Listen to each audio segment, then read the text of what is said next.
African artists are making a dynamic entry in the Western contemporary art establishment.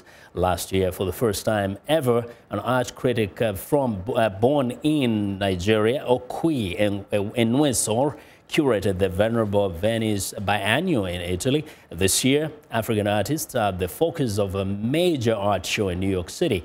Africa 54's Zoe Leoudaki went there to check things out.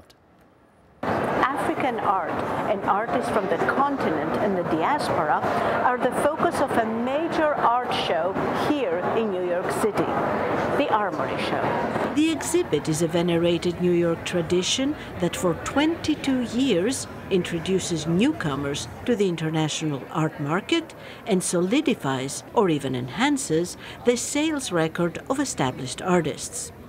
This year, 205 galleries and dealers from all over the world showed the work of over 2,000 artists to a large number of visitors. I arrived a few hours before the official opening to find out what was different about this show this year. Well, this is the first time the Armory included a show devoted to African perspectives, curated by Grosse and Yvette Mutumba. One of our main ideas was to really present a rich variety of positions. So, photographers, installation artists, painters, artists who work with sculptures, etc. And to have a lot of young artists, young positions, so born between late 70s, early 90s. And really to underline this idea of African perspectives means, artists coming from Addis, others living in Joburg, in London, in New York. All of them, not African artists, but from African perspectives. Often, the art market creates hype, focusing on art from different places to move ideas along and create new markets. We see it as a really good thing because it brings forward all the interesting things that are happening on the continent and the diaspora in terms of young artists, critics, art spaces. And so I think it's a good moment, really, to just make visible what has been there for a while, though. It's not like something that just happened. Of course, it has always been a big interest in buying contemporary art from African perspectives. Of course, at the moment, everybody's talking about a hype. Everybody wants to grab a little piece of that cake. There are a lot of local buyers as well in, each country's communities. Let's say Nigeria has a big,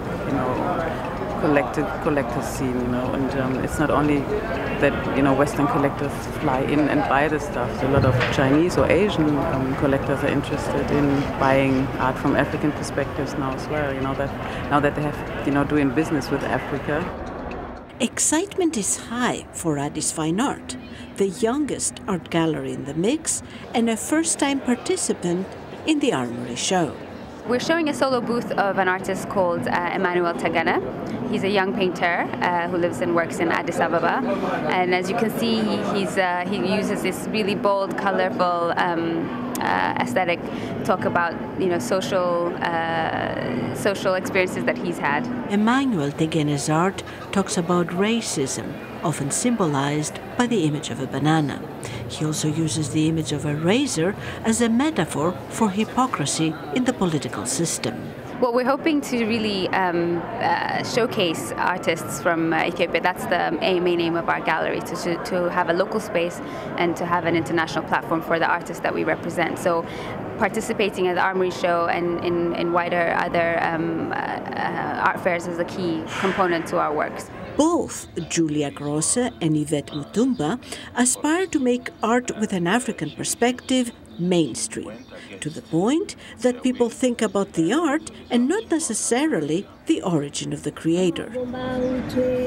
Zoe Leoudaki for Africa 54, New York.